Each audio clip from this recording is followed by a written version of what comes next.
Now, why would you put a psych ward on the same floor as the labor and delivery unit? I got a call to come to a campus that was dealing with a very, very violent patient. And not only was he violent, but he was big. This dude was like 6'9", 315 pounds. Young, and he had already beaten down two staff members. One staff member's knee was completely busted.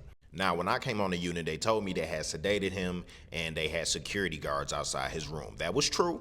But when I walked into his room, he was up. I'm like, yo, what's going on, man? How you feeling? He's like, finally, somebody black. Shoot, they called me the patient whisperer, so I'm using that to my advantage. I'm like, yeah, brother, what's up?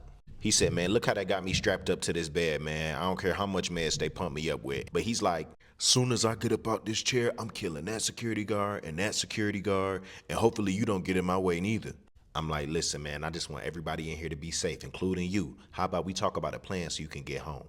He told me, he said, I had a plan, but then the security guards tackled me. So I guess before I had came, he was running into the doors to try to get out. And for those of y'all that don't know about psych ward doors, they are binded shut. And not only did we have one door, but we had two. So if you happen to be strong enough to bust through one door, you got to do it all over again to a second door. Well, I told y'all he was like 6'9", 315. He ended up busting clean through the door, arm was bleeding, everything like that. Then busted through the next door and instantly started running up. Now, the security was already called and they were waiting on him outside in case he did break through. What kind of sense does that make?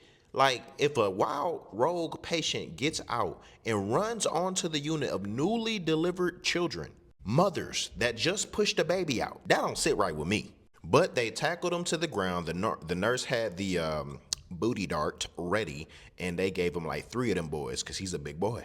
But that was his plan on getting out, he said, but it didn't work. And I realized instantly I'm talking to somebody that's not going to listen to logic, that already decided in their mind, hey, this is what I'm going to do. And so the only hope you have in that type of situation as a technician is that when they wake up from their nap, from their sedation, that they are in a completely different state of mind. And you just have to immediately start offering them like snacks, activities, things that'll distract them and keep them in a good mood. Because for the rest of his time in that facility, he had 6 security guards on him. 6. We are living in a psych ward.